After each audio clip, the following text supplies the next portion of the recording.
Science के बारे में समझ नहीं था, इधर आ जाइए, समझ नहीं था। लेकिन जब कुछ दिनों से लगातार सर लोगों के संपर्क में हम आए, जब पूरा सिलेबस का सर डिटेल बताए, तो समझ में आया कि कितना ज़्यादा बदलाव हो चुका है। क्योंकि लाइब्रेरी साइंस को कंप्लीट इंफॉर्मेशन टेक्नोलॉजी से ऐड कर दिया गया है।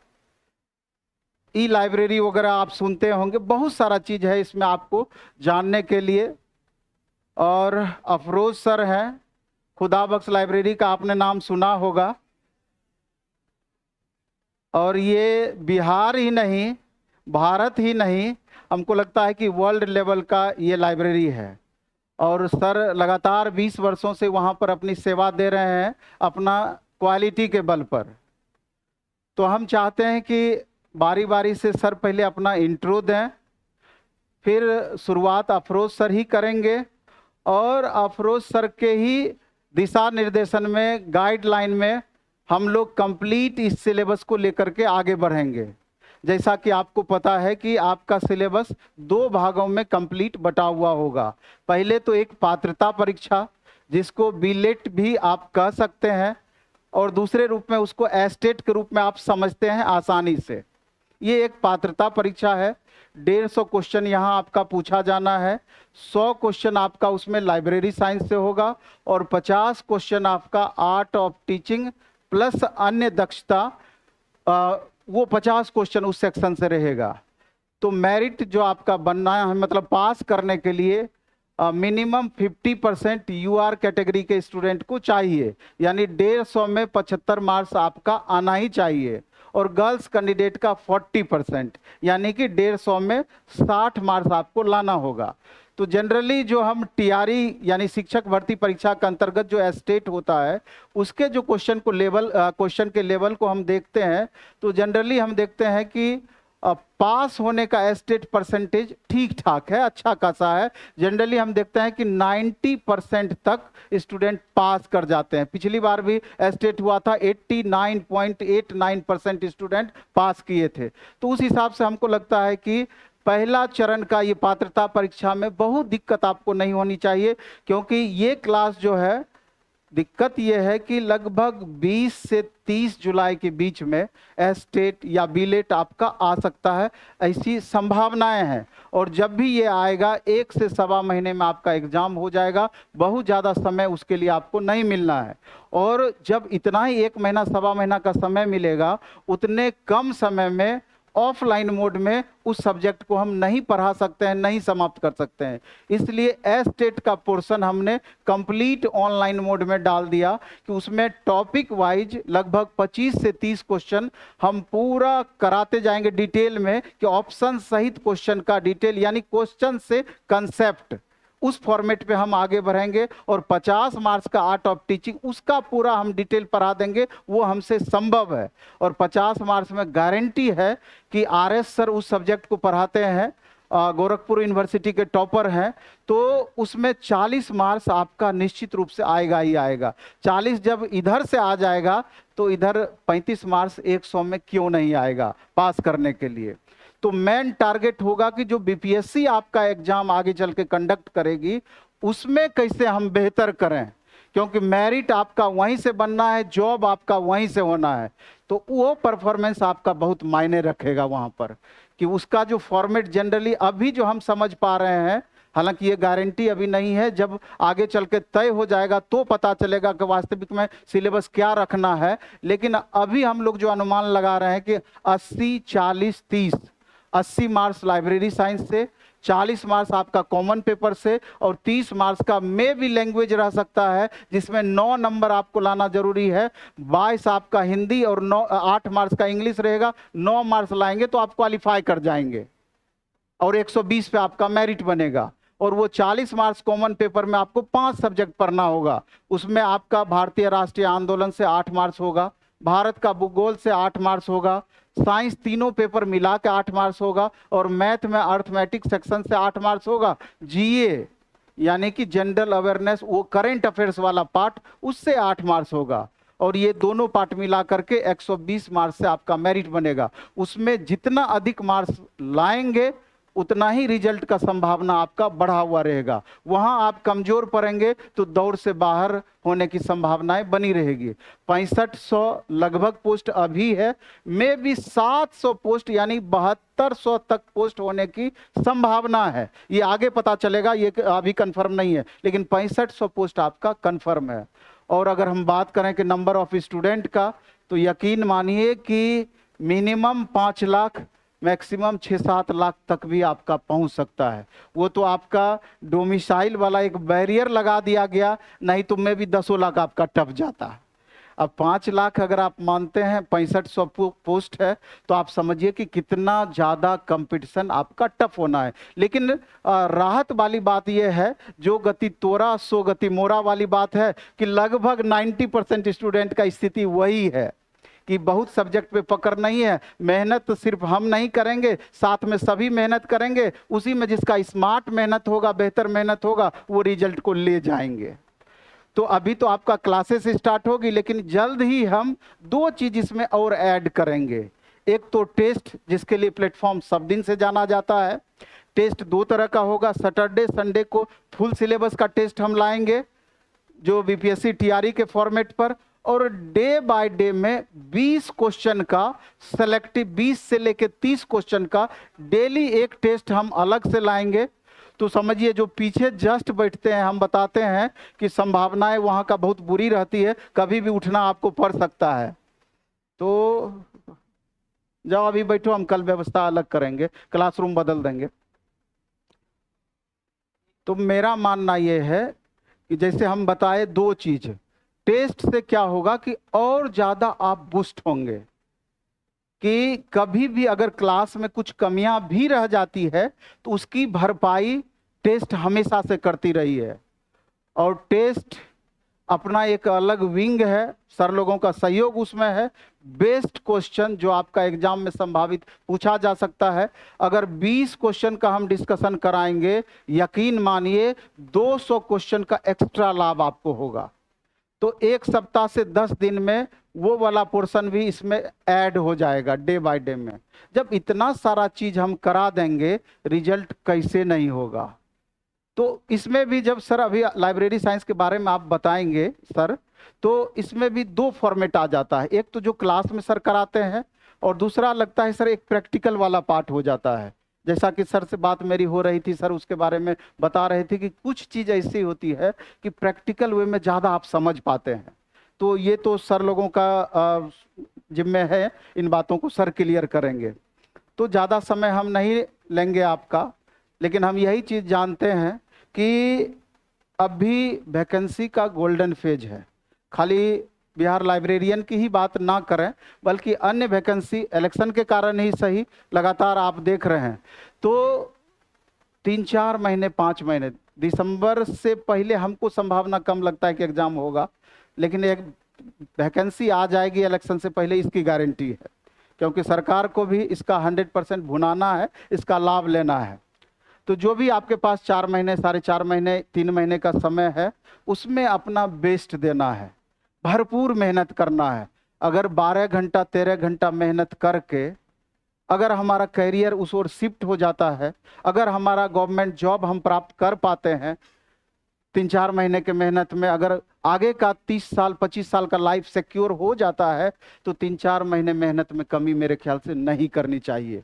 और पटना में दूसरा काम क्या है, 12 घंटा 13 घंटा 14 घंटा, शरीर एकदम दुबला हो जाए कोई बात नहीं है, हड्डी खाली रह जाएगा, फिर दोबारा मांस उस पर चढ़ जाएगा, है कि नहीं है। इसलिए मेहनत करेंगे ना, एकदम मेहनत करना है।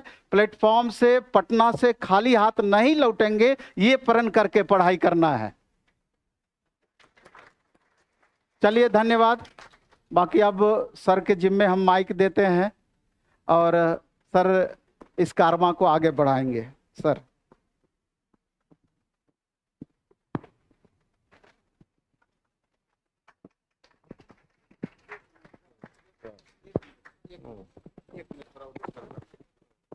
एक बात और है इसमें जो हम आपको कहना चाह रहे थे, छूट गया था। सर चूंकि जॉब में है, तो कुछ नॉर्म भी होता है गवर्नमेंट जॉब का, तो उन चीज़ों को भी ध्यान में रखते हैं। तो सर समझिए कि खाली अपना यहाँ पर आशीर्वाद बनाए हुए हैं और सर के गाइडलाइन में हम लोग आगे लगातार बढ़ेंगे। तो सर के साथ कुछ अपनी एक सीमाएं हैं कि बहुत ज़्यादा सर समय पर्सनली नहीं आपको दे पाएंगे। तो जो सबसे टफ टॉपिक लाइब्रेरी साइंस का होगा, सर के जिम्मे हमने वो चीज़ दिया है। बाकी तो असिस्ट करने के लिए वेल नॉन टीचर हैं आपके साथ, उनके साथ में, सर के साथ में, और ज़रूरत पड़े तो सर से हम और टीचरों का सहयोग मांगेंगे जो यूनिवर्सिटी वगैरह के टीचर हैं, जो टॉप मोस्ट टीचर हैं, कि कम से कम संडे वगैरह को 2 घंटे 3 घंटे का स्पेशल अलग से भी हम लेक्चर, बाकी गेस्ट टीचर वगैरह का हम लेकर के आपके सामने आए, जिससे कि और बेहतर कुछ हम आपको दे पाएँ। क्या सर? और सर अपनी सेवा जनरली, जैसे अगर बीच में कोई छुट्टी पड़ा तो उस बीच में आपको रेगुलर देंगे, नहीं तो संडे को 2 से 3 घंटे का सेवा स्पेशल देंगे। बाकी क्लासेस पार्ट बाय पार्ट अलग अलग टीचर डे बाय डे में बढ़ाएंगे। ठीक है sir? Thank you sir.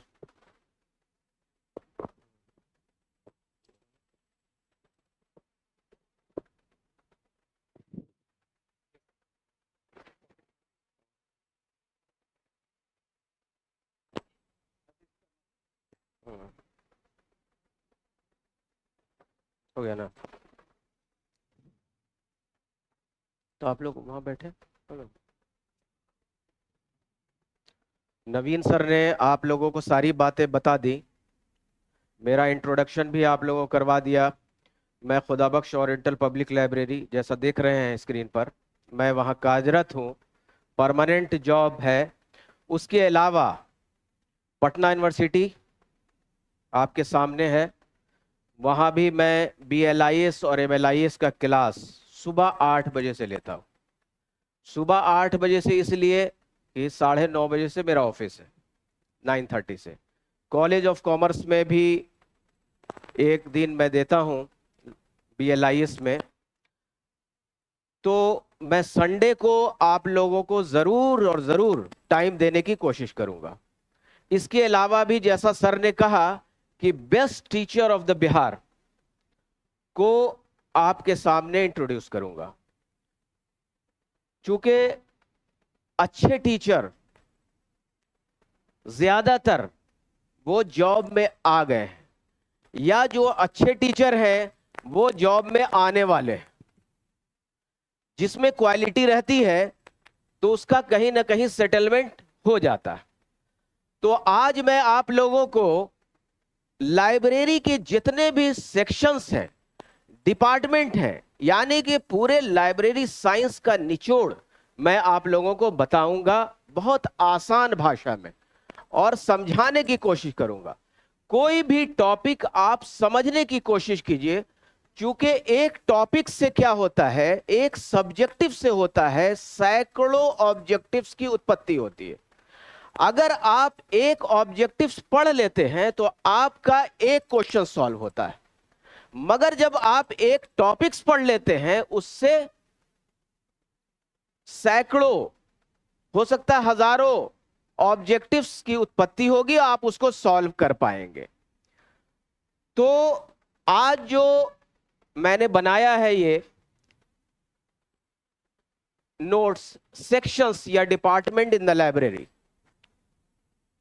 Library में कौन कौन से सेक्शंस होते हैं, क्या क्या वर्क होता है, क्या क्या काम होते हैं, क्या क्या डिपार्टमेंट होते हैं, तो इसको मैं जो है डील करने की कोशिश करूंगा, समझाने की कोशिश करूंगा। फिर ये जो आपका समरी मैंने बनाया है, एक एक टॉपिक से आपको, जैसे लेंडिंग, रिसर्च, प्रोसेसिंग, ये आपको एक्विजिशन, एक वर्ड दिख रहे हैं, ये जो आपको एक वर्ड दिख रहे हैं, जर्नल, प्रिजर्वेशन, प्रिजर्विंग, तो इससे, इस एक वर्ड से एक किताब लिखा जाएगी। बात समझ में आ रही है? आपको एक जो शब्द दिख रहे हैं उसको फिर आगे जो टीचर्स आपको पढ़ाने आएंगे उसको डील करेंगे, मगर मैं यहां पर शॉर्ट में आपको समझाने की कोशिश करूंगा।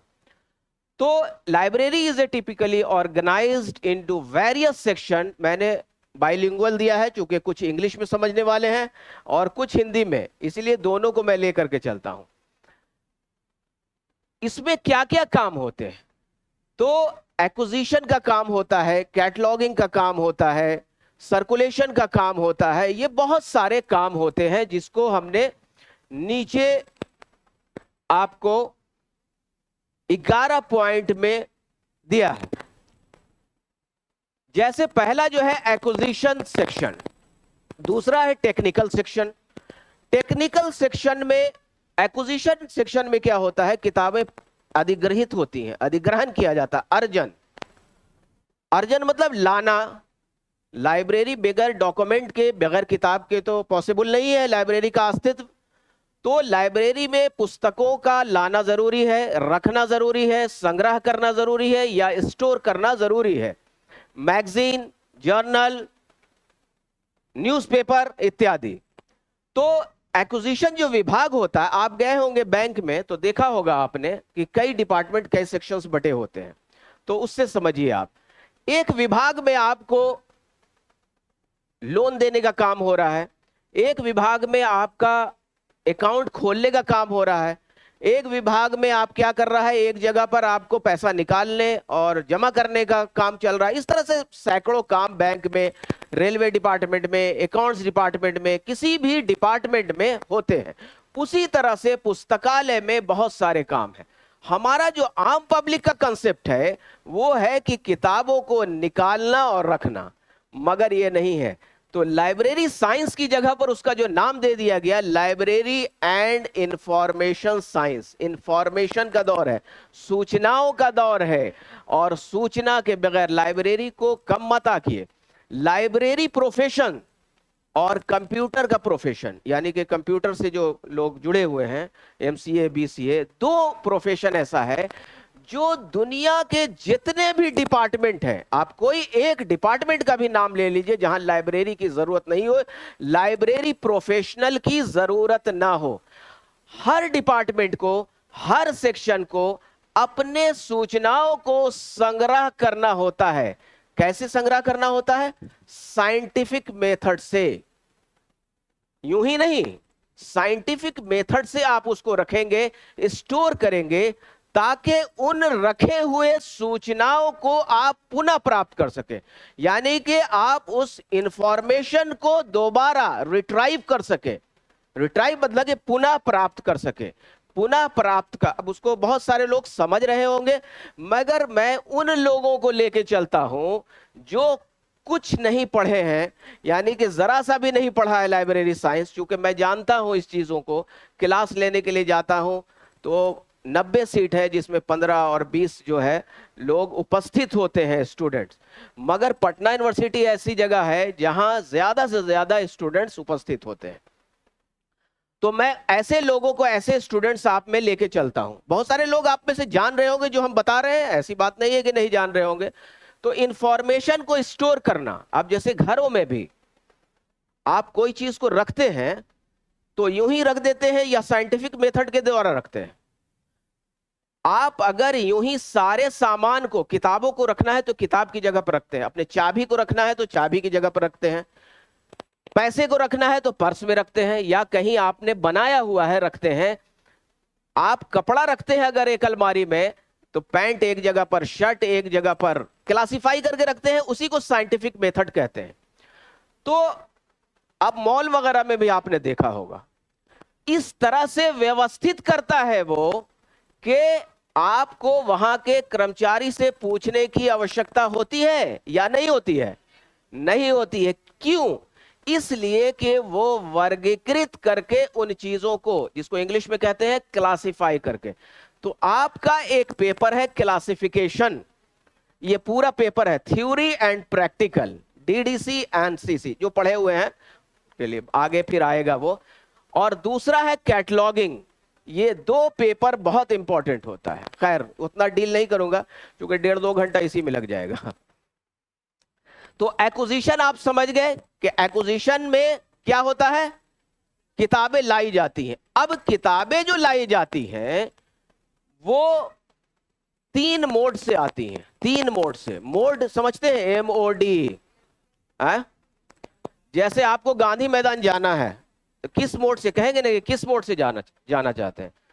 साइकिल से जाना चाहते हैं, बाइसाइकिल से जाना चाहते हैं, कार से जाना चाहते हैं, तो ये मोड हो गया। तो लाइब्रेरी में किताबें किस किस मोड से आ सकती हैं, बोलिए भी आप लोग। हाँ, पहला परचेस करके, खरीद करके, दूसरा गिफ्ट में, डोनेशन में, और तीसरा एक्सचेंज में। एक्सचेंज मतलब आदान प्रदान। आदान प्रदान, आप परचेस समझ गए, आप गिफ्ट ग्रेटिस भी समझ, ग्रेटिस भी इसको कहा जाता है, GRATIS। अब क्वेश्चन आ जाएगा कि ग्रेटिस, तो फिर ऑप्शंस में रहेगा, तो ये प्रॉब्लम नहीं आना चाहिए। गिफ्ट, डोनेशन, ग्रेटिस सब एक ही चीज है। और तीसरा एक्सचेंज। 2 चीजें आप आसानी से समझ गए होंगे, मगर तीसरा शायद कुछ स्टूडेंट समझे होंगे।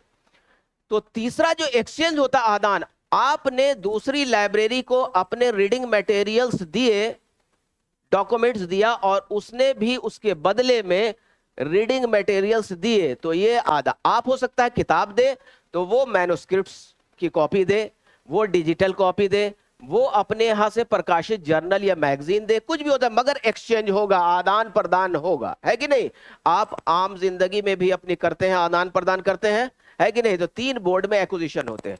अब इस एक्विजिशन यूं ही नहीं खरीदते थे हम। अपने किताब खरीदना है खुद, तो क्या करेंगे? पैसा पॉकेट में लेंगे, शॉप पर जाएंगे और क्या करेंगे? खरीद लेंगे। मगर किसी भी ऑफिस में कोई चीजें भी खरीदी जाती हैं तो क्या इसी तरह से स्टाफ खरीदता है? नहीं खरीदता, बल्कि उसके लिए परचेस कमेटी होती है, सुना होगा आप लोगों ने। इसी तरह से पुस्तकालय में बुक सिलेक्शन कमेटी होती है, इसको आगे पढ़ाया जाएगा। बुक सिलेक्शन कमेटी जो होती है वो ये फैसला करती है कि कौन सी किताब लेनी है और कौन सी किताब नहीं खरीदनी है। चूंकि एक लाइब्रेरियन सारे विषयों का जानकार, थोड़ा थोड़ा जानकारी हर विषय के बारे में होती है, मगर यह है कि कौन सी किताब सही है, पढ़ने योग्य है या नहीं, वो सब्जेक्ट के एक्सपर्ट बताएंगे। तो उस कमेटी में किसको रखा जाता है? सब्जेक्ट्स के प्रोफेसर, एक्सपर्ट को रखा जाता है। तो वो कमेटी में की मीटिंग होती है इत्यादि, और जो है फिर प्रोसीडिंग बनती है इत्यादि, वो उतना हम डेप्थ में अभी नहीं जाएंगे। तो एक्विजिशन हम समझ गए। तो एक्विजिशन के अंदर ही जब किताबें खरीदा जाती है और वेंडर समझते हैं, जो सप्लाई करता है, शॉप, तो ला करके देता है बिल के साथ, तो ये एक्सेशन रजिस्टर है। ये आप स्क्रीन पर मैंने फोटो भी दे दिया है, इमेजेस भी दे दिया, ताकि आप इसको प्रैक्टिकली समझ सकें, थियोरेटिकली नहीं, यहां पर प्रैक्टिकली समझ सकेंगे। तो यहां पर एक्सेशन रजिस्टर्स में 15 कॉलम होते हैं, 16 दिया है, इसको सीरियल नंबर को नहीं जोड़ा जाता है। अकॉर्डिंग टू GFR बहुत सारी चीजें, मार्केट में जो किताबें हैं, मार्केट में जो चीजें हैं, बहुत सारी चीजें गलत भी हैं, मगर सही चीज जानना जरूरी है। ये एक्सेशन रजिस्टर का कॉलम किसने बनाया? हमने नहीं बनाया, किसी लाइब्रेरी वाले ने नहीं बनाया। ये भारत सरकार के जनरल फाइनेंशियल रूल, आप लोग जनरल स्टडीज के स्टूडेंट होंगे तो जानते होंगे। आप मिनिस्ट्री ऑफ फाइनेंस के वेबसाइट पर जाएंगे तो GFR रूल को, जो भारत सरकार का जो नियम है ऑफिस चलाने का, उस पे ये कॉलम दिए हुए हैं। 15 कॉलम्स होते हैं, याद रखिएगा। पहले 14 थे, अब 15 हो गए हैं। तो ये एक एक्सेशन नंबर जो आप यहां पर देख रहे हैं, एक्सेशन नंबर, ये चीजें जो देख रहे हैं, एक्सेशन नंबर, ये unique number of the book है। बुक का नंबर है। जैसे आपका आधार नंबर है, आपका आधार नंबर क्या दूसरे का नंबर हो सकता है? अगर वो आदमी डेथ भी कर गया तो भी आपका नंबर किसी को दिया जा सकता है?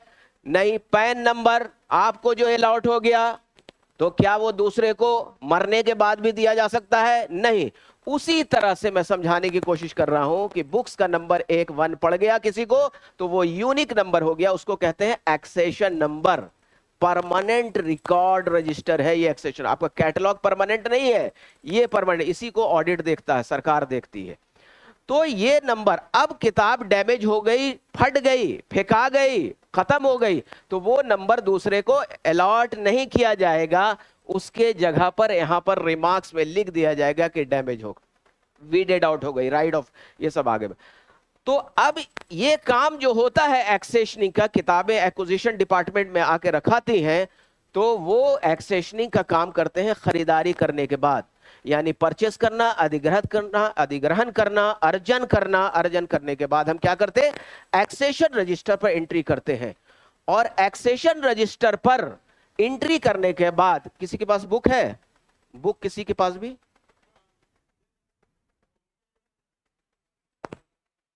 लाइए देखिए क्या होता है। सब इसको क्या कहते हैं, spine of the book. Spine समझते हैं, रीढ़ की हड्डी, हाँ, तो बुक के स्पाइन ही कहते हैं इसको, अलग वर्ड नहीं है इसके लिए। तो एडहेसिव स्लिप आता है, एडहेसिव स्लिप में ये नंबर हम लिख करके साट देते हैं। क्या करते हैं, अब कंप्यूटराइज्ड हो गया, कंप्यूटर से निकाला जाता है, मगर ऐसा आज भी होता आ रहा है। तो ये नंबर जो दिया, तो इसके एक जगह पर हुआ।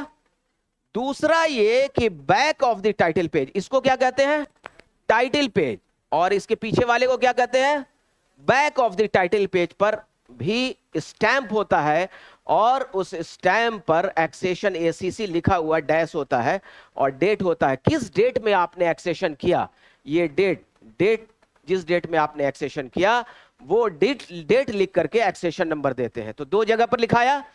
तीसरा जो आमतौर पर क्वेश्चन आता है एमसीक्यू में, सेक्रेट पेज, सेक्रेट जानते हैं, तो सेक्रेट पेज कोई एक बना लेंगे, 20 नंबर 25, ये फिक्स नहीं है, ये आप एक नंबर बना लेंगे, और जैसे 51 पेज नंबर, तो जितनी भी किताबें आपके पुस्तकालय में आएंगी उसी पेज पर मोहर दे करके आप उस पर भी वो नंबर लिखेंगे। 3 जगह हो गया। चौथी जगह जो जहां पर आपका टेक्स्ट खत्म होता है, जैसे यहां पर देखिए आपका टेक्स्ट खत्म हो रहा है, ब्लैंक पेज भी होगा, ब्लैंक पेज नहीं, टेक्स्ट जहां पर खत्म हो रहा है वहां पे भी स्टैंप दे करके वो एक्सेशन नंबर दिया जाता है।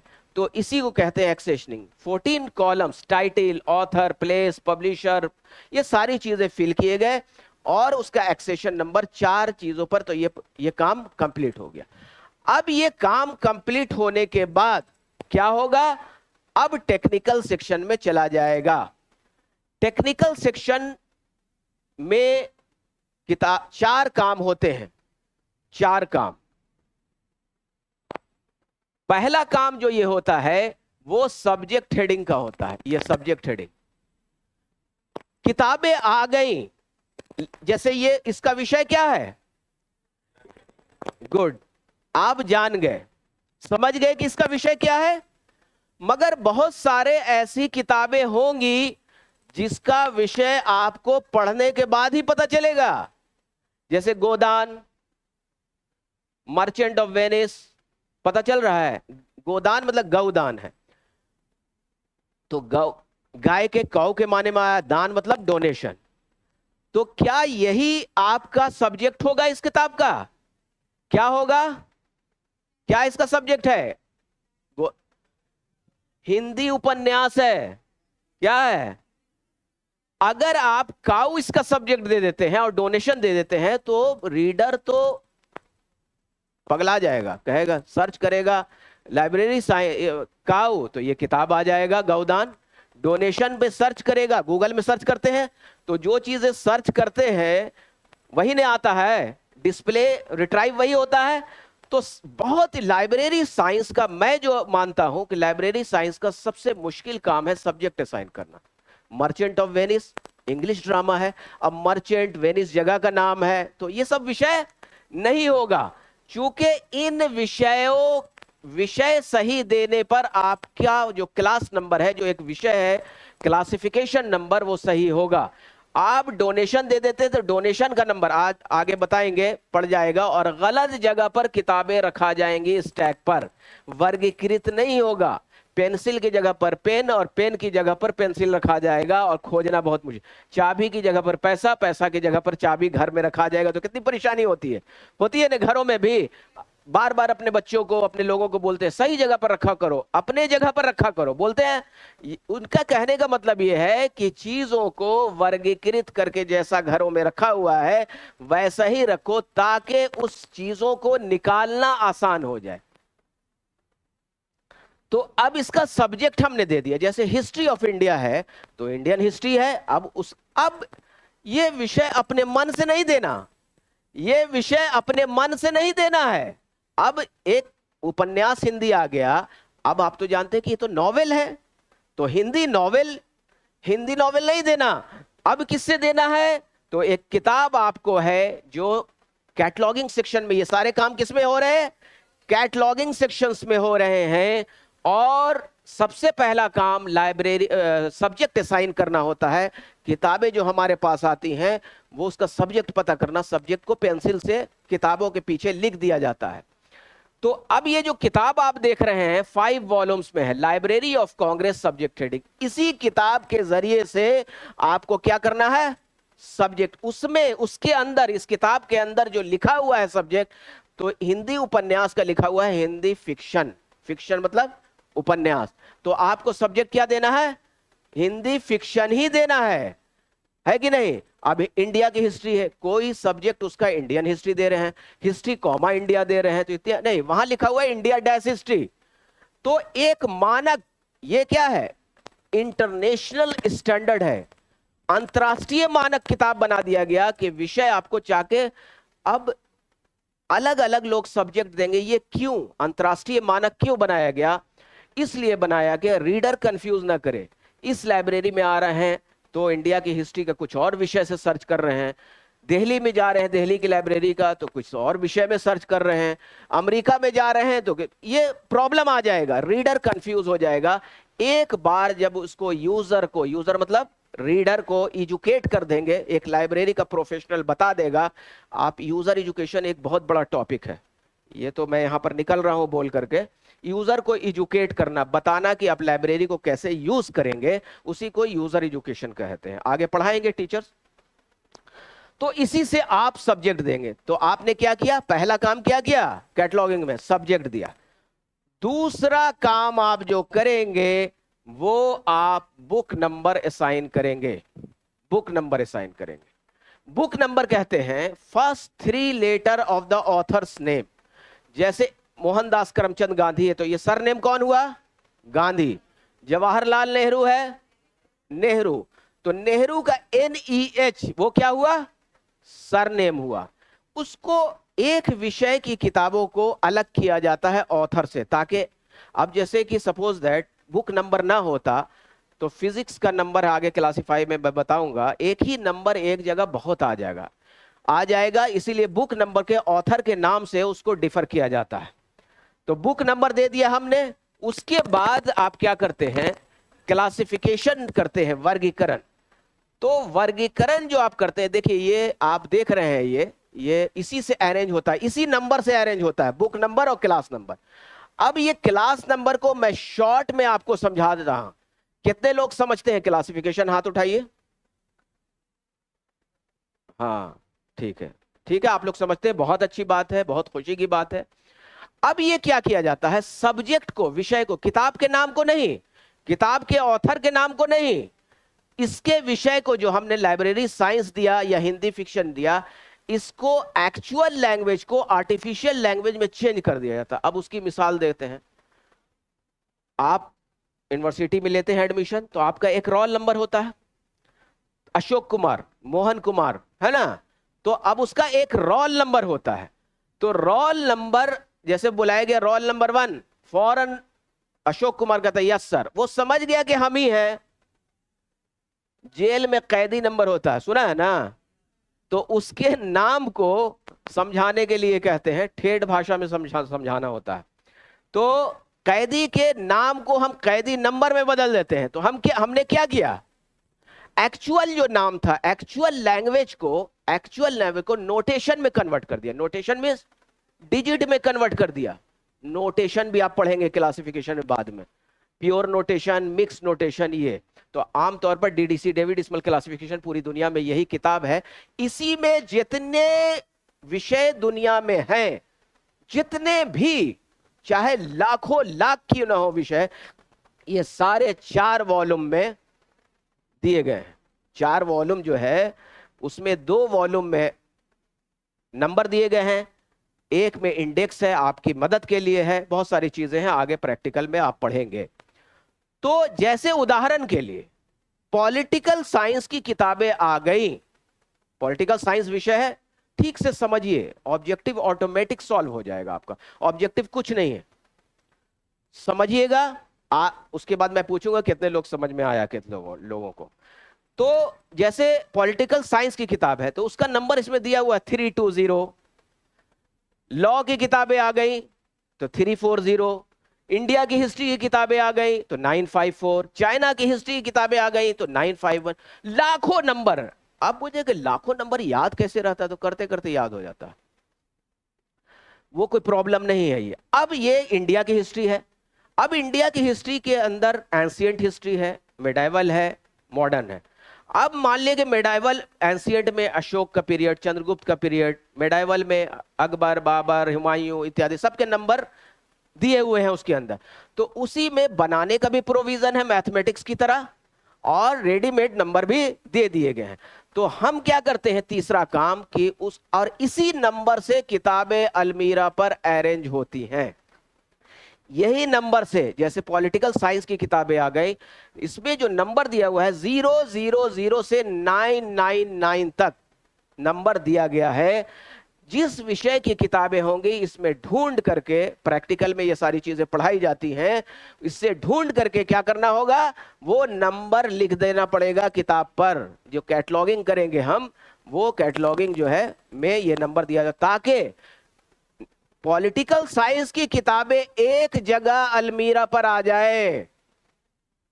हिस्ट्री की किताबें, अब हिस्ट्री में इंडिया की, पाकिस्तान की, चाइना की, नेपाल की, भूटान की किताबें एक जगह पर आ जाएं। हिंदी उपन्यास एक जगह पर अलमीरा पर आ जाए तो आसानी होगी ना पाठक को इसी नंबर से। चूंकि हम क्या करते हैं, एक्चुअल लैंग्वेज को, विषय के नाम को नोटेशन में, डिजिट में बदल देते हैं। क्लियर हो गया? अब जब 3 काम कर लेते हैं तो कैटलॉगिंग करते हैं, सूची बनाते हैं। सूची ये आपने लाइब्रेरी में देखा होगा, कैटलॉग कार्ड देखा है लाइब्रेरी? हाँ, ये पहले मैनुअल चला करता था, मैनुअल हुआ करता था और कार्ड हुआ करता था, कैटलॉग कार्ड। उसी में हम पेन से लिखा करते थे साफ साफ, और ये इसको डिक्शनरी कैटलॉग कहते हैं। डिक्शनरी की तरह से अल्फाबेटिकल अरेंज करके ए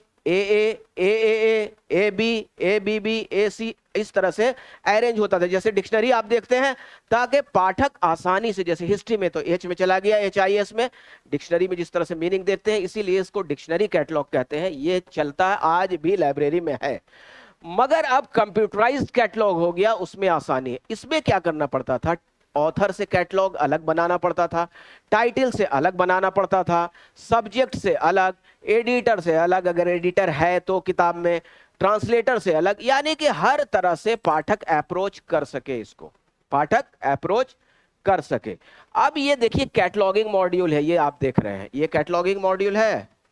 इसी के अंदर जब क्लिक करते हैं तो ये कैटलॉगिंग के लिए ओपन हो जाता है। ये अभी सारी फोटो मैंने नहीं दिया है, देखिए एक्विजिशन है, ये एक्विजिशन मैंने पढ़ाया, तो एक्विजिशन, सर्कुलेशन, सीरियल, ये जितने भी काम है विभाग जो आपको ऊपर बताए, ये सारे विभाग लाइब्रेरी सॉफ्टवेयर में उपलब्ध होते हैं। ओके, तो ये कैटलॉगिंग करते हैं तो कि आसानी से, इसमें अलग अलग नहीं बनाना पड़ता, बल्कि आप एक बार जब कैटलॉगिंग बना लेते हैं तो वो सर्चिंग पॉइंट, ऑथर से, टाइटल से, सब्जेक्ट से, अगर एक विषय में 2-4 सब्जेक्ट भी है उससे भी सर्च कर देगा। एक ही बार बनाना होगा। एक किताब के कई विषय हो सकते हैं कि नहीं हो सकते हैं।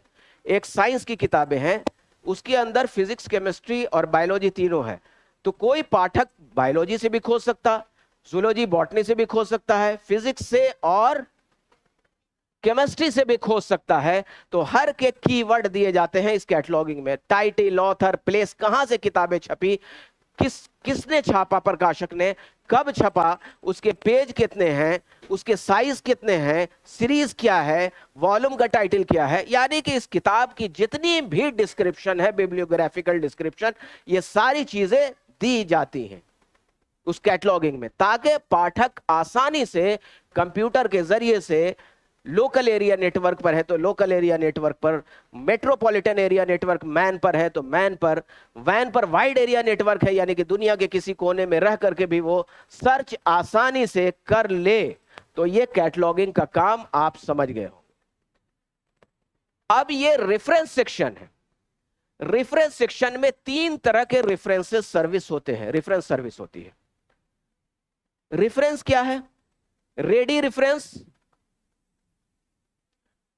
लॉन्ग रेंज और ईमेल रेफरेंस सर्विस। ये जो है जब ईमेल सर्विस आया तब आया, मगर ये 2 पुराने सिलेबस में थे। अगर कोई, अब लाइब्रेरी वो किताब का निकालना और रखना नहीं है, आप इंफॉर्मेशन सेंटर हैं और एक लाइब्रेरी प्रोफेशनल्स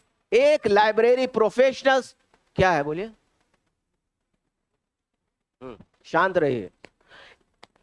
दुनिया में जितने भी प्रोफेशंस हैं सबका गाइड होता है, चाहे फिजिक्स वाले हो, चाहे केमिस्ट्री वाले हो, बायोटेक्नोलॉजी वाले हो, पीएचडी करने वाले हो, लीडर हो, प्रोफेसर हो, डॉक्टर हो, सबका गाइड होता है। इतना इंपॉर्टेंट है।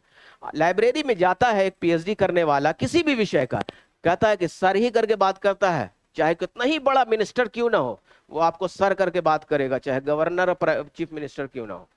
और वो क्या करता है, शोधार्थी जो होता है वो कहता है कि इस टॉपिक पर मुझे चाहिए मटेरियल।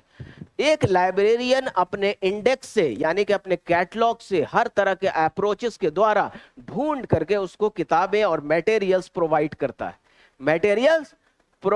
करता है। हर का गाइड होता है वो। इंफॉर्मेशन देना काम है, किताब देना काम नहीं है। किताब तो इंफॉर्मेशन उसी में है, मगर कोई जरूरी नहीं है कि बुक्स में इंफॉर्मेशन हो। डिजिटल कंटेंट्स है, पीडीएफ है, मैगजीन है, जर्नल है, ये सारे में ढूंढ करके उसको, तो हर का गाइड हुआ। और थेसिस लिखने वाले उस आदमी का नाम भी अपने थेसिस में लिखते हैं। देखा होगा कि भाई इन्होंने इस लाइब्रेरी में मदद की। और आपको लाइब्रेरी में जब थेसिस करने वाले लाइब्रेरी में पढ़ने आते हैं तो कहते ये हैं कि सर हमने 4 रोज पढ़ा है, इसकी सर्टिफिकेट दे दीजिए, इसके बगैर थेसिस पूरा नहीं होगा। जानते हैं आप लोग, सब लोग, ये तो छोटी छोटी चीजें हैं। उसके बगैर थेसिस मेरा नहीं आगे प्रोसीड होगा। तो वो सर्टिफिकेट लाइब्रेरी देती है कि इन्होंने 4 रोज, 5 रोज, 1 महीना आके पढ़ा है, यहाँ स्टडी किया, रिसर्च किया है। तो कितना इंपॉर्टेंस है। एक लाइब्रेरियन अब नाम नहीं रहा, ये तो बिहार गवर्नमेंट की हुई है, इंफॉर्मेशन साइंटिस्ट, इंफॉर्मेशन ऑफिसर, ये नाम बदल गया बाहर। और भारत सरकार ने भी बदल दिया ये लाइब्रेरियन नाम, भारत सरकार ने बदल करके डीआरडीओ हुआ, आईसीएमआर हुआ, बैंक हुआ, रेलवे हुआ, मीडिया हुआ, कॉलेज, यूनिवर्सिटी, स्कूल, हर जगह लाइब्रेरी प्रोफेशनल्स। क्या कुछ पूछ? हाँ, डिफेंस में डीआरडीओ है ना। तो बहुत सारे स्टूडेंट्स वहां चले गए हमारे। तो इस तरह से हर प्रोफेशन वाले को, हर इंस्टीट्यूशंस को, हर ऑर्गेनाइजेशन को इंफॉर्मेशन को स्टोर करने के लिए इस प्रोफेशन वाले को रखना जरूरी है। किसी को डीवीडी अरेंज करना, किसी को सीडी, किसी को कैसेट्स। मीडिया में नहीं जरूरत है, मीडिया में भी है, सब में जरूरत है। तो इस तरह से आपको जो है, हाँ मैं ये बता रहा था रेडी रेफरेंस। कोई आता है कि सर ये इंफॉर्मेशन चाहिए, अगर वो लाइब्रेरी रेफरेंस सेक्शन में अगर उसको वो इंफॉर्मेशन पता है तो वो फौरन जब बता देता है उसको, किसको, अपने यूजर को, जो उसने सवाल पूछा है, तो उसको कहते हैं रेडी रेफरेंस सर्विस। क्या पूछता है? कहा जाता है रेडी, फौरन। मगर उसको नहीं पता, कहा कि आप 2 घंटे के बाद आइए, कल आइए, परसों आइए, 4 घंटे के बाद आइए, तो वो क्या हो गया? Long range reference service. Email क्या है? ईमेल से भी सवाल पूछ देते हैं। तो दिन भर तो लाइब्रेरी प्रोफेशनल का उसी में लगा रहता है। अब बहुत आसान हो गया। लाइब्रेरी प्रोफेशनल बहुत मामूली प्रोफेशन नहीं है, ये जान लीजिए आप लोग। अपने आप को, अपने इंपॉर्टेंस को बताना होगा सरकार को। बताया गया ना, एसोसिएशन ने काम किया, बताया, तब ने हुआ, न तो निकलने वाला था। बहुत सड़क पर लोग मार्च किया, ये किया, बहुत मेहनत किया, तब निकला है ये सारी चीजें, है कि नहीं? तो बहुत लोग जानते होंगे, आप लोग जुड़े हुए भी होंगे एसोसिएशन से। तो अब ईमेल के जरिए से एक क्लिक में मोबाइल से तो आपने सवाल पूछ लिया कि बताइए इस टॉपिक पर किस पीरियोडिकल में निकला है, और उसकी मुझे डिजिटल कॉपी उपलब्ध करा दीजिए। आपको 5 सेकंड या 1 मिनट लगा आपको लिखने में। मगर उस लाइब्रेरी प्रोफेशनल को क्या हाल होगा? वो मंगाएगा 2-4 किताब, मैगजीन मंगाएगा, उसको ढूंढेगा, है ना, फ्लैप लगाएगा कि यहाँ पर इंफॉर्मेशन है, फिर उसको जवाब देगा।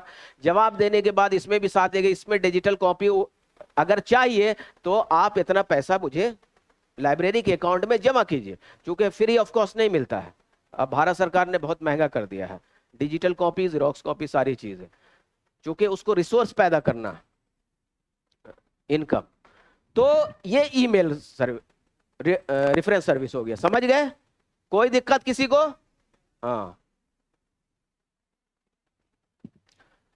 अब सर्कुलेशन सेक्शन, जिसको लेंडिंग सेक्शन भी कहते हैं, ये क्या है?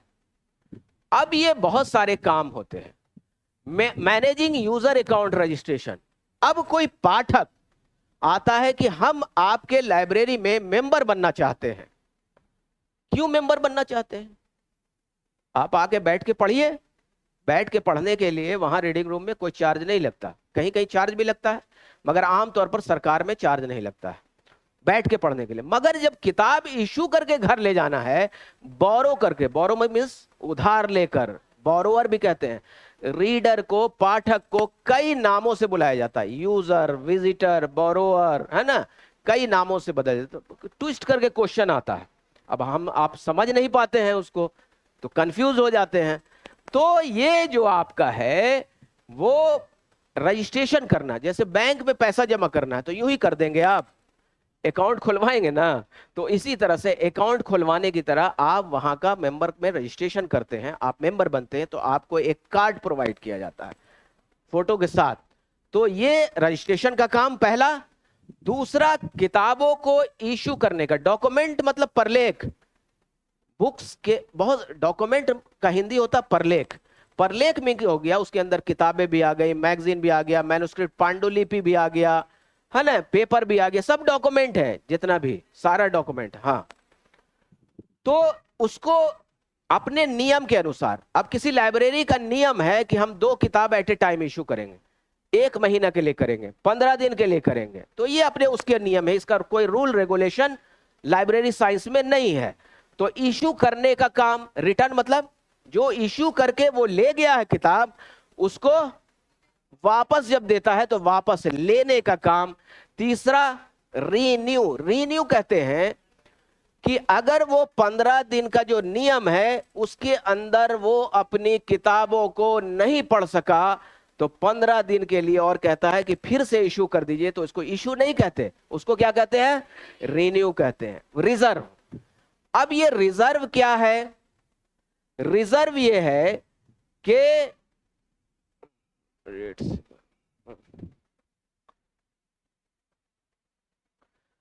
रिजर्व क्या है? रिजर्व,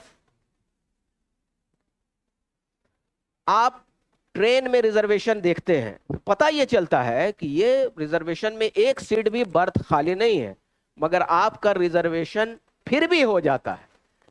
उसका अर्थ ये हुआ कि अगर कोई आदमी जिसका रिजर्वेशन हो चुका है और कंफर्म बर्थ है, अगर वो कैंसिल करवाता है तो फिर आपको क्या होगा?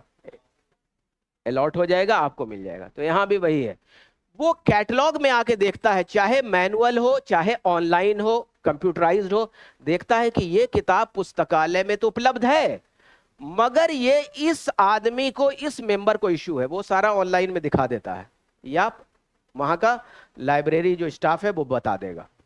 तो कहता है कि मेरे लिए रिजर्व कर दीजिए।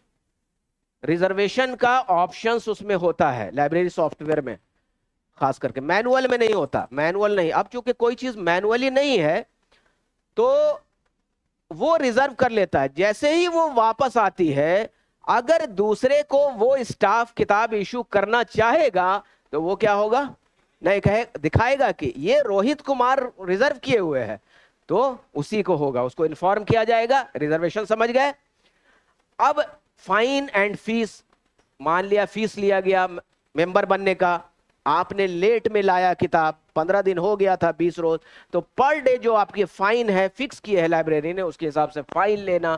Providing basic user support, user को बेसिक जो नीड है उसको सपोर्ट करना। लाइब्रेरी यूजर को प्रोमोट करना, आगे बढ़ाना, इनकरेज करना, प्रोत्साहित करना, ठीक है।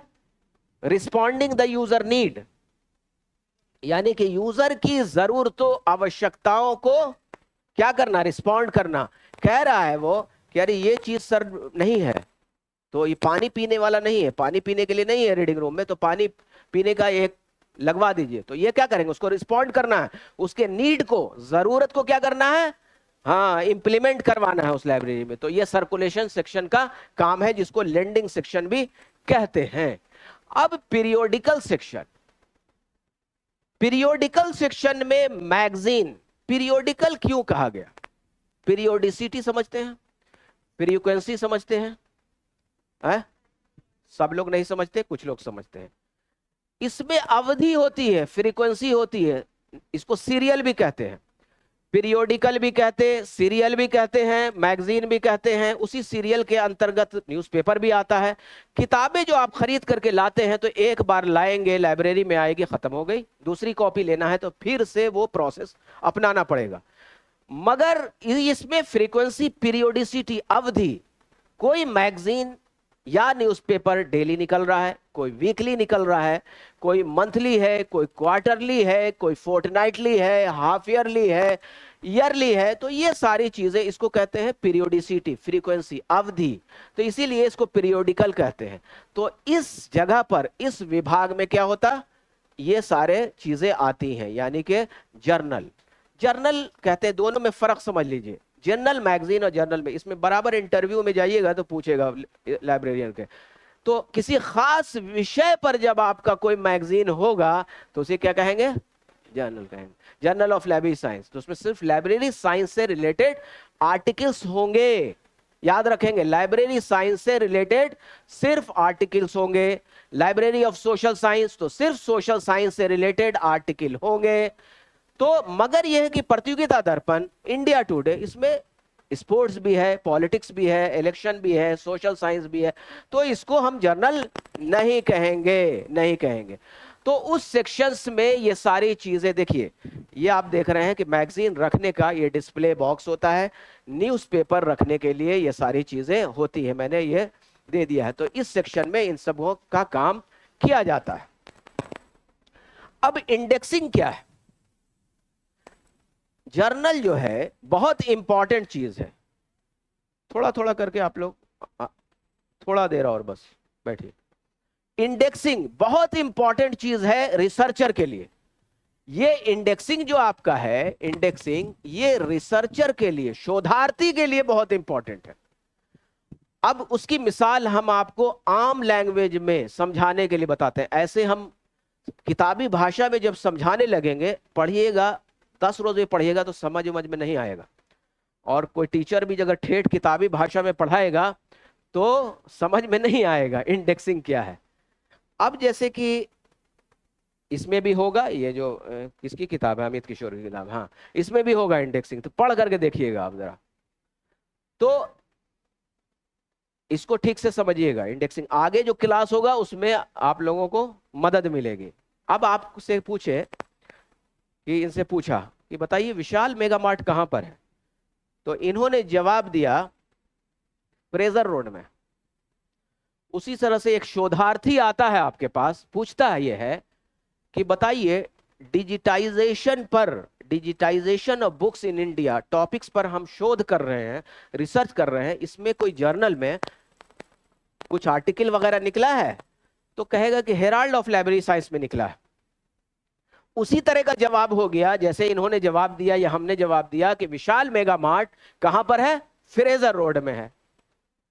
अब ये हेराल्ड ऑफ लाइब्रेरी साइंस 60-70 साल से निकल रहा है, मंथली निकल रहा है, वो तो पगला जाएगा, वो पूरा निकालेगा, पूरा हॉल में ढूंढ करके अब एक एक पेज पलट रहा है, प्रॉब्लम आएगा। कैटलॉग तो बना हुआ है हेराल्ड ऑफ लाइब्रेरी साइंस, जनवरी का, जून का, फिर वो तो खोज लेगा, तो सब मंगा लेगा। अब फिर इन्होंने, इनसे पूछा हमने कि बताइए विशाल मेगा मार्ट कहां पर है, तो इन्होंने जवाब दिया कि आप सीधे 3 किलोमीटर गांधी मैदान चले जाइए, सीधे 3.2 किलोमीटर, मतलब 2 भी लगा दिया, एग्जैक्ट नापा हुआ है इनका। और फिर जाकर के राइट साइड आप मुड़ जाएंगे, आधा किलोमीटर, है ना, आधा किलोमीटर 500 मीटर हुआ, है ना। उसके बाद फिर राइट साइड मुड़िएगा तो आप इतना मीटर चलिएगा, फिर राइट साइड मुड़िएगा तो इतना मीटर चलिएगा, फिर राइट साइड सीधे चले जाइएगा तो आप 100 मीटर या 200 मीटर चलिएगा तो रोड ही पर जो है विशाल मेगा पार्ट है। अब दूसरा लाइब्रेरी में आता है, कहता है कि बताइए digital library, digitization of books in India पर टॉपिक्स पर मुझे चाहिए। तो वो अब जवाब देता है इन्हीं की तरह, कहता है कि हेराल्ड ऑफ लाइब्रेरी साइंस 2005 साल 2005 के जनवरी के वॉल्यूम नंबर 50 में इशू नंबर 1 में और पेज नंबर इतना पर उपलब्ध है। तो इन्हीं की तरह जवाब हुआ कि नहीं? तो वो क्या करेगा, पिन पॉइंट इंफॉर्मेशन पर पहुंचा देने को हम क्या कहते हैं, इंडेक्सिंग। आप देखा होगा किताब उताब के पीछे इंडेक्स दिया रहता है, वो वर्ड वो पेज तक पहुंचा देता है, आपको मेहनत नहीं करनी पड़ती, पीछे दिया रहता है ना। तो इसी को हम इंडेक्सिंग शॉर्ट में मैंने समझा दिया, प्री कोऑर्डिनेट, पोस्ट कोऑर्डिनेट, बहुत तरह की इंडेक्सिंग है, ठीक है ना। तो कैटलॉग भी एक तरह का इंडेक्स है मगर शॉर्ट में है, आपको बता देगा कि प्रतियोगिता दर्पण है जनवरी का, इंडिया टुडे है 1 से 7 का, मगर ये नहीं बताएगा कि उसके अंदर कहां पर पेज नंबर पर कौन टॉपिक है। न्यूज़पेपर में क्या होता है कि न्यूज क्लिपिंग भी एक वर्ड होता है, इसी इंडेक्सिंग में होता है, इंडेक्सिंग सेक्शन में। मैंने नहीं लिखा, भूल गया था, लिख दे। तो न्यूज क्लिपिंग का भी यही काम किया जाता है, बीच में लेख होते हैं, आर्टिकल्स होते हैं ना। तो आर्टिकल्स को क्या करता है कि वो एग्जैक्ट इस पेपर में, इस वॉल्यूम नंबर, इस इशू नंबर, इस डेट, ये साल, ये पेज नंबर पर उपलब्ध है, उसको कहते हैं न्यूज पेपर। जब पेपर का करेंगे तो उसको कहते हैं न्यूज क्लिपिंग, न्यूज क्लिपिंग। तो ये इंडेक्सिंग का काम है। इसके बारे में थोड़ा सा मैंने लिख दिया है, बस यूं ही। स्टैक, जहां किताबें रखी जाती है, 2 तरह के एक्सेस दिए जाते हैं, 2 प्रकार के एक्सेस रीडर को दिए जाते हैं। पहला होता है ओपन एक्सेस और दूसरा होता है क्लोज एक्सेस। रीडर को स्टैक तक डायरेक्ट पहुंच बनाता है जो लाइब्रेरी, यानी अपने से जा करके आप किताब ढूंढ करके लीजिए और पढ़िए और जगह पर रख दीजिए। तो उसके बहुत सारी हानि थी, नुकसानात थे, यानी कि बहुत ज्यादा। रीडर क्या करता था, सबसे ज्यादा जो नुकसान पहुंचाता है वो कीटाणु नहीं पहुंचाता, चूहा नहीं पहुंचाता, रैट है ना, नमी नहीं पहुंचाती, पानी नहीं पहुंचाता, सबसे ज्यादा रीडर पहुंचाता है। पेज को फाड़ लेगा, आप जगह से बेजगह रख देगा, अपना सेल्फ मतलब कि इंटरेस्ट में। तो फिर वो चीजें आमतौर पर खत्म की जाने लगी। तो स्टैक तक आप जो किताबें देखिए अरेंज करके किस वाइज रखा हुआ है, क्लास नंबर वाइज और बुक नंबर वाइज। किताबें जो स्टिकर लगी हुई हैं, 3 चीजें उसमें रहती हैं, एक्सेशन नंबर जो मैंने बताया, दूसरा क्लास नंबर जो मैंने बताया कि फिजिक्स का नंबर 530 होगा, केमिस्ट्री का नंबर 540 होगा। तो अब जितनी भी किताबें केमिस्ट्री की आएंगी उसका नंबर कितना पड़ेगा, 540। फिजिक्स की जितनी किताबें आएंगी उसका 530, मैथमेटिक्स का 510, हिस्ट्री वगैरह का इत्यादि बताया। अब उसका नंबर जब पड़ रहा है तो उसकी जगह पर छोड़ दिया जाता है, तो वहीं पर आके वो किताबें रखा जाती है। एक जगह एक प्रकार की, एक विषय की किताबें होती हैं। तो ये स्टैक अब क्या होने लगा, ये भी स्टैक देख रहे हैं और ये भी स्टैक देख रहे हैं, 2 तरह के स्टैक देख रहे हैं। तो ये स्टैक आमतौर पर अभी बिहार में है, इस तरह के स्टैक शायद IIT पटना में है, खुदाबख्श लाइब्रेरी में है। चूंकि ये कॉम्पैक्टर का, जगह की कमी हर लाइब्रेरी को, सबसे ज्यादा जो प्रॉब्लम किसी देश का है जगह की कमी, तो लाइब्रेरी को भी जगह की कमी है कि नहीं, ग्रोइंग ने है। 5 लॉज आप लोगों ने पढ़ा होगा, पढ़ाएंगे लोग। तो बढ़ती हुई संस्था, हर चीज बढ़ेगी, घटेगी नहीं। तो बढ़ेगी तो जगह कहां से लाएंगे किताब रखने के लिए, तो कॉम्पैक्टर आने लगा। ये क्लास नंबर वाइज है, याद रखेंगे, एक्सेशन नंबर वाइज नहीं है। तो ये रेल की पटरी होती है नीचे नीचे, और वो इस तरह से घुमाएंगे तो आपको इस अलमारी में चाहिए तो घुमा करके आप क्या करेंगे, इधर कर देंगे, उससे किताब निकाल लेंगे। तो सटा सटा सारा कॉम्पैक्टर कहलाता है, गोदरेज कंपनी का आता है। तो इस तरह से आपको स्टैक पर किताबें रखी जाती हैं। किताबें ऐसा नहीं कि रीडिंग रूम में रख दी जाती है, किताबें स्टैक पर रहती हैं। कुछ रेफरेंस की किताबें, संदर्भ पुस्तक, रेफरेंस बुक, जैसे डिक्शनरी, इंसाइक्लोपीडिया, हैंडबुक, मैनुअल, ये सब क्या है, रेफरेंस की किताबें हैं। तो रेफरेंस की किताबें आपको कहां रखी जाती हैं, रीडिंग रूम में कुछ रख दी जाती हैं, बाकी सब वहीं से निकाल के। क्लोज एक्सेस सिस्टम है तो पाठक कैटलॉग को देख करके उसमें से नंबर नोट करता है। कौन सा number? Class number, book number और एक्सेशन नंबर, तीनों एक डिमांड स्लिप होती है, उस पर लिख करके देता है और स्टाफ अपने पियून से, अटेंडेंट से मंगा करके देता है। उसे हम क्लोज एक्सेस सिस्टम कहते हैं। और पाठक कैटलॉग में देखने के बाद खुद जाके किताब निकालता है स्टैक पर और ला करके रखता है, तो उसे हम क्या कहते हैं? Open access system. तो ये चीजें आप लोग समझ गए होंगे। तो ये स्टैक होता है। अब कंप्यूटर सेक्शंस होते हैं, जिसमें अगर कंप्यूटराइज्ड, कुछ कंप्यूटर तो रीडर्स को दे दिए जाते हैं डिजिटल फॉर्म में है, अगर तो पढ़ने के लिए, कैटलॉग देखने के लिए, मगर जो असल कंप्यूटर सेक्शन होता है उसमें सर्वर रखे जाते हैं। सर्वर समझते हैं आप लोग, सब लोग? हाँ, हम लोग ऑनलाइन कोई चीज सर्च करते हैं तो कहीं उसका डेटा स्टोर है, मुंबई में हो, दिल्ली में हो, कहीं हेड ऑफिस में स्टोर रहता है, वैन वाइड एरिया नेटवर्क पर है वो। तो सर्वर से वो क्या करता है? एक्सेस करता है। कई कंप्यूटर, कई reader at a time access करेंगे और उसमें जो है सारा काम वो करेंगे। अब ये प्रिजर्वेशन और कंजर्वेशन सेक्शन क्या है? दो वर्ड आपको मैंने बताया, लिखा हुआ देख रहे हैं, प्रिजर्वेशन और कंजर्वेशन। प्रिजर्वेशन मतलब कि बचाव। जैसे आपको कहा जाए कि कोरोना आने वाला है, तो आप क्या करते हैं? बचाव के लिए बहुत सारा काम करते हैं। ठंडे में नहीं जाते हैं, कुछ होम्योपैथिक दवा, एलोपैथिक दवा खाना शुरू कर देते हैं, घर से बाहर नहीं निकलते हैं, ये बचाव। जब आप बीमार पड़ गए तो कहाँ जाएंगे? हॉस्पिटल। तो आपका कंजर्वेशन होने लगेगा, इलाज होगा, है कि नहीं? तो ये बाज़ाब्ता पूरा लैब होता है बहुत बड़ा। देख रहे हैं आपको लैब, देखिए ये लैब है, पूरा ट्रीटमेंट होता है। यानी कि जिस तरह से इंसान का ट्रीटमेंट के लिए हॉस्पिटल है, तो लाइब्रेरी में भी एक हॉस्पिटल होता है और उसके लिए प्रिजर्वेशन केमिस्ट अलग से रखे जाते हैं, उसकी अलग पढ़ाई होती है पीएचडी तक। तो एक एक पॉइंट देखा होगा आपने कि ये जो पेज है ये आपको ब्रिटल हो जाता है। ब्रिटल मतलब मोड़िएगा तो टूट जाता है, देखा है? सब लोगों ने देखा है टूटते हुए। एसिडिटी आ जाती है तो उसमें भी आती है और उसको डी एसिडिफिकेशन किया जाता है। तो ये सारे प्रिजर्वेशन केमिस्ट करते हैं। इसकी भी पढ़ाई पहले बीएलआईएस में हुआ करती थी, मगर अब सिलेबस से हटा दिया है। इग्नो में इलेक्टिव पेपर रखा है, आप चुन सकते हैं उसको। तो अब जब आप उसको केमिकल में, चूने पानी में, बड़े बड़े ट्रे होते हैं, एक एक पेज को खोल करके डाल देंगे, उसको सुखाएंगे ब्लॉटिंग पेपर पर, टिश्यू पेपर से फिर ये करेंगे, तो फिर उसी तरह से मुलायम हो जाता है वो पेपर। क्या होता है फिर उसे मैन्युस्क्रिप्ट्स का खास करके उसको वो ट्रीटमेंट हुआ। मगर उसको बचाव के लिए आप एसी लगाते हैं। इंसान के लिए एसी लगे या ना लगे, मगर यह है कि लाइब्रेरी में किताब के लिए, मैन्युस्क्रिप्ट के लिए एसी जरूरी है, उतना डिग्री टेम्परेचर, ये जान लीजिए। पर्दा लगाते हैं, रोशनी ज्यादा नहीं, धूप की रोशनी नहीं पड़े। हर हफ्ते छिड़काव होता है, कीटाणु नहीं उस पर ये आ जाए, है ना? ये सारी चीजें प्रिजर्वेशन और कंजर्वेशन में, दोनों में फर्क आप समझ गए होंगे, क्लियर हो गया? अभी ये पूरा एक पेपर है प्रिजर्वेशन और कंजर्वेशन, ये मोटी किताब लिखा जाएगी, शॉर्ट में मैंने बता दिया। अब रीप्रोग्राफी सेक्शन, ये क्या देख रहे हैं आप? जेरोक्स मशीन है।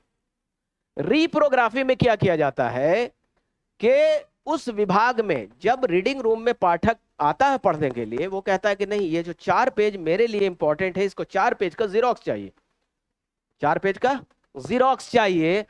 तो वो एप्लीकेशन देता है, या एप्लीकेशन फॉर्म होगा तो उससे भरवाते हैं, फिल करवाते हैं, और करवाने के बाद क्या करते हैं कि उसका जो चार्जेस है, अगर फ्री ऑफ कॉस्ट है तो फ्री ऑफ कॉस्ट प्रोवाइड करते हैं, चार्ज है तो चार्ज ले करके वो हम किताब को एप्लीकेशन लगाकर हम उस सेक्शन में भेज देते हैं कि आप 4 पेज जेरोक्स करके भेज। तो रीप्रोग्राफी सेक्शन में जो स्टाफ होता है वो जेरोक्स करके वहां पर रीडिंग सेक्शन में, या जो सेक्शन बना हुआ है वहां पर लाकर देता है और उसको हम वो प्रोवाइड कर देते हैं। तो डिजिटल फॉर्म भी प्रोवाइड करते हैं। कहता है कि नहीं, अब ईमेल आ गया कि मुझे इस किताब का 10 पेज नंबर से लेके 100 पेज नंबर तक डिजिटल कॉपी देगी। अब आपका चार्ज 10 रुपए पेज है, तो 10 रुपए के हिसाब से उससे बैंक में पैसा मंगवाया और पीडीएफ फॉर्म में स्कैन करवाने के बाद वो ईमेल के जरिए से अटैच करके फाइल भेज दिया, तो वो क्या हो गया? रीप्रोग्राफी सेक्शन का काम है। तो पहले जीरोक्स हुआ करता था, उससे पहले माइक्रोफिल्म बनाकर, माइक्रोफिश बनाकर, ये देखा होगा पहले आपने फोटो जो खींचा जाता था तो रील हुआ करता था।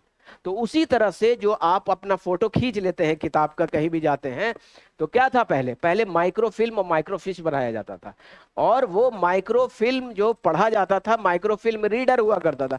अब वो सब जमाना चला गया, अब रील जो है पूरा फोटो खींचा जाता था तो डार्क रूम में ले जाके उसकी सफाई की जाती थी, ये सब प्रोसेस था।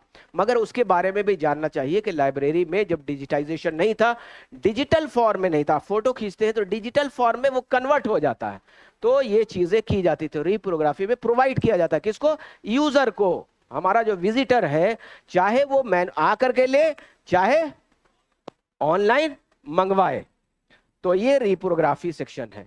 अब डिजिटाइजेशन सेक्शन बाजाब्ता बन गया है रेयर डॉक्यूमेंट को। रेयर मींस दुर्लभ, मतलब जो अब नहीं है। 1800 की किताब छपी हुई है, 1400 की हैंड रिटन है ना, लिखी हुई है, तो पत्ते पर लिखी हुई है, पत्थर पर लिखी हुई है, चमड़े पर लिखा हुआ है, कागज पर लिखा, कागज का तो इजाद बहुत पहले हो गया था। तो ऐसे ऐसे है। अब जैसे जैसे कि सपोज दैट अशोक का मोहर है उस पर, है ना, अकबर का साइन है, अकबर का लिखा हुआ है, तो कितना इंपॉर्टेंट होगा। ये किसी देश की धरोहर होती है, और ये आने वाली पीढ़ी के लिए महफूज करके, यानी कि प्रिजर्व करके इसको रखा जाता है।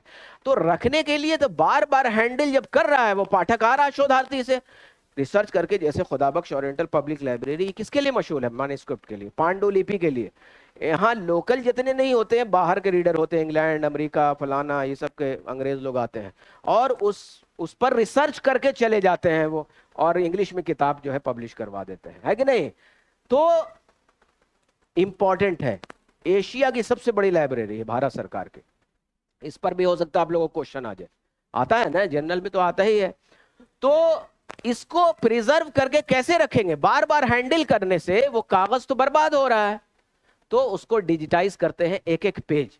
तो डिजिटाइजेशन प्रोसेस होता है, ऐसा नहीं कि सिर्फ स्कैन कर दिया। तो स्कैन, अब तो ओसीआर आ गया है, ये सिस्टम आ गया, पहले नहीं था ओसीआर सिस्टम, ये आप लोग जानते होंगे। खैर, तो डिजिटाइजेशन प्रोसेस होता है, डिजिटाइजेशन प्रोसेस।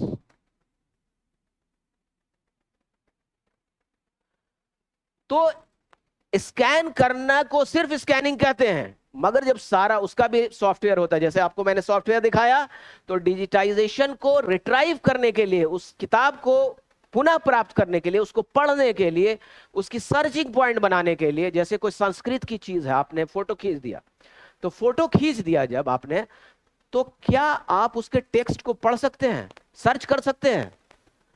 आप कोई फोटो किताब का खींचते हैं तो उसके टेक्स्ट को, उस फाइल का नाम जब रख देंगे, जैसे बायोडाटा बनाया, बायोडाटा हाथ से लिखा, सॉरी बनाया नहीं, पीडीएफ नहीं है, एमएस वर्ड नहीं है, हैंड रिटन है, और आपने उसका फाइल का नाम रखा मोहन बायोडाटा, अपना नाम दिया, बायोडाटा दिया, तो उस नाम से तो आप सर्च कर सकते हैं। मगर उसके अंदर जो आपने स्कैन करके जो 1 पेज या 2 पेज या 100 पेज है, उसको सर्च कर सकते हैं नहीं।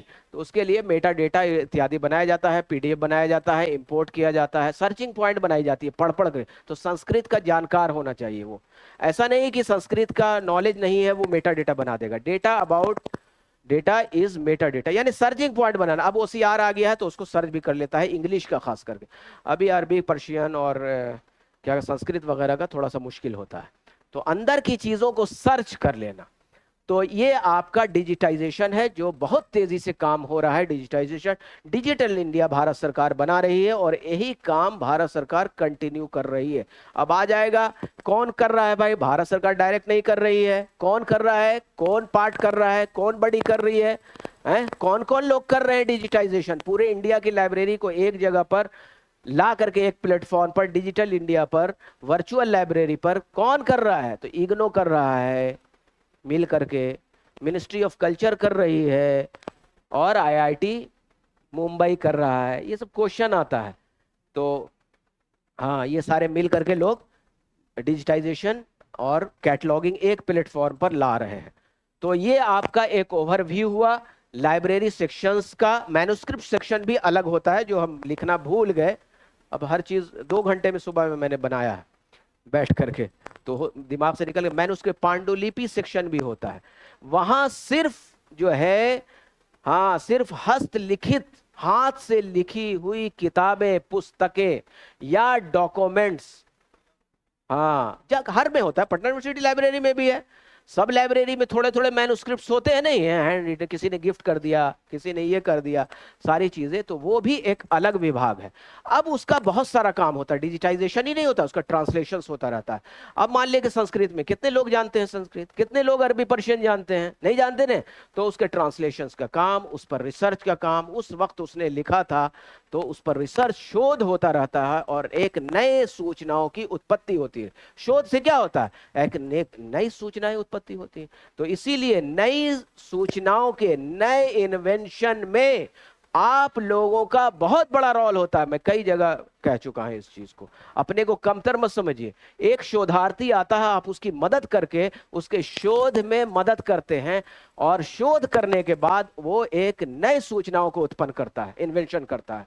और नए सूचनाओं को जब उत्पन्न करता है तो उसी को इन्वेंशन कहते हैं। उसमें रोल नहीं हुआ आपका, डीआरडीओ की लाइब्रेरी है, मिसाइल बनाया अबुल कलाम ने, तो अरे पुरानी सूचनाएं भी तो वहां लाइब्रेरी में प्रिजर्व थी, तो वहां की लाइब्रेरी वालों ने उनको उपलब्ध कराया, उपलब्ध करा के उस पर से फिर एडवांस रिसर्च किया, एडवांस रिसर्च करके मिसाइल बना दिया। तो लाइब्रेरी वाले का रोल नहीं हुआ है? अगर वो प्रिजर्व करके नहीं रखता साइंटिफिक मेथड के द्वारा, ऐसे नहीं रखना, स्टोर नहीं कर देना, गार्बेज नहीं बना देना, ऐसा ही स्टोर करना मतलब गार्बेज हो गया, मगर उसी को अरेंज कर दिया आपने साइंटिफिक मेथड से, according to class number, according to classification number, तो वो क्या हो गया, वो यूज लायक हो गया, उपयोग करने लायक हो गया। दुनिया के हर कोने से उस इंफॉर्मेशन को पाने के लिए, देखने के लिए, रिसर्च करने के लिए लोग आएंगे, और आप उसे आसानी से उपलब्ध करा लेंगे। वरना आप ही की रखी हुई चीज आपको नहीं मिलेगी, मिलेगी आप ही को नहीं मिलेगी। तो ये आपका मैंने एक ओवरव्यू दिया है, ताकि आगे आने वाला जो क्लास है वो आप लोगों को आसानी हो, इसीलिए मैंने दिया है। कुछ कुछ देते रहेंगे हम भी, क्योंकि मेरे लिए पॉसिबल नहीं है, 1 घंटा से ज़्यादा शायद बोल भी नहीं पाते हैं ज़्यादा।